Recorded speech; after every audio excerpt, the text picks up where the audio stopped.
You got this. Did you ever hear that term, you got this, or he got this, or she got this, or what have you?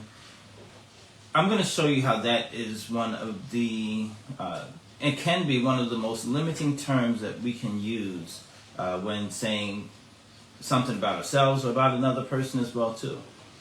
So thanks for joining us for our 10 minutes at 10 a.m. We're going to be just sharing some things I've learned over the course of working in the death care industry that helps people to really live the life that they were supposed to live. So this term, you got this, which I've heard it a lot of times, and it was even recently I heard it. That's what kind of triggered me to talk about this today, because even the video, I did a video yesterday talking about, we are fearfully and wonderfully made. Yes, we are definitely fearfully and wonderfully made. However, we can't do it by ourselves. And when we get this mentality that, you got this, or I got this, then we start thinking that we can do it by ourselves. And I don't want this, and I'm kind of careful not to make this into like a self-motivation platform just to, kind of pump people up to say, okay, this is what we can accomplish. Yes, God has given us some great talents, abilities, and so forth. We have to remember where that actually came from.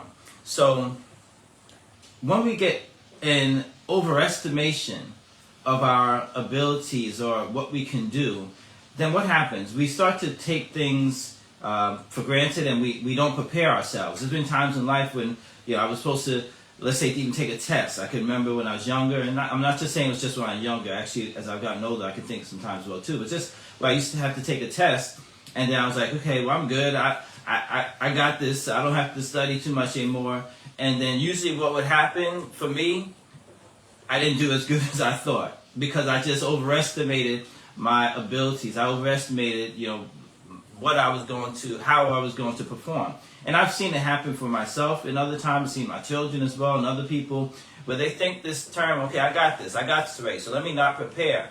And it just leaves us unprepared, which is terrible. So when we prepare for something, we actually can approach it, and we can actually perform our best when we are prepared for it.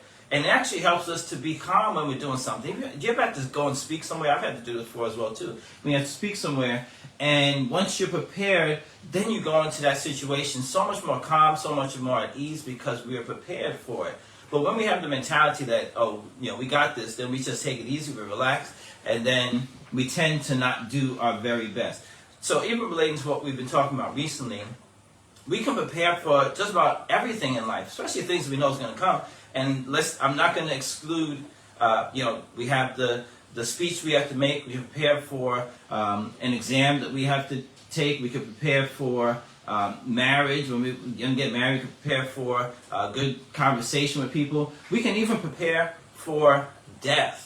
All right? We can prepare for death. Because you know what? Guess what? It's not even a guess. We're all going to be eventually come to the expiration point of our life. So we can actually even prepare for death as well too. And that helps us to not be so anxious over it. It actually even helps our family and our loved ones as well too. So preparing for things is something that all of us need to consider and to do. When we look at what God did, He prepared.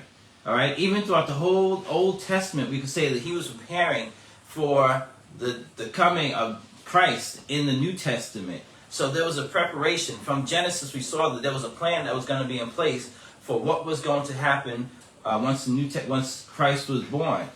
Man didn't understand, but God had a plan in place. And this is the same thing we can actually take an example from of how He prepared for the reconciliation of man, for man to be able to be saved and to be brought back into union with Him, an opportunity for man to be brought back into union with Him. So there was preparation that went and was involved. So again, I don't want this to be self-motivation. Yes, we can talk about you're fearfully and wonderfully made. We can talk about how great things that we can accomplish. But we have to remember, again, that we can't do it by ourselves. I think Leo mentioned that even yesterday. We cannot do it by ourselves.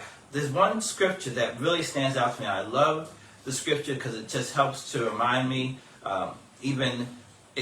it just reminds me of who I need. And it's John 15, verse 5. And it says, yeah, really, without him, we can do nothing. Without him, we can do nothing. And I'm saying it to say, it's not, you might look, or people might look at that scripture and say, okay, man, that's a quote unquote, a limiting or a position of weakness. But it really is a position of great strength once we realize what it's saying, that without him we can do nothing, but then with him all things are possible. Or with him I can do all things through Christ. That's the important part. Through Christ that strengthens me. So just remember, when we go through life and we have different things that we can't. I can do all things through Christ that strengthens me. But on the other side, we can't do it by ourselves. All right, we're going to fail because without him we can do nothing. To breathe, if you think that you can even breathe without him, he breathed into man the breath of life. So even just to get up and to be able to watch a Facebook or watch a video on YouTube, whatever it is that you're watching, he breathed into us the breath of life. So we have to remember that, and that's what's going to really give us the strength to accomplish, to perform, to do great things in life, when we realize the source of our strength, the source of our abilities, that we can do all things through Christ that strengthens us. Okay, so don't, again, overestimate your own ability, but realize the greatness, the infinite possibilities that you have when you remember where your source is and being connected to Christ, which he offers to us through a relationship with him. All right, thank you for joining us for 10 minutes at 10 a.m. I'll be back on tomorrow. You get better at what you keep doing, so practice doing good things.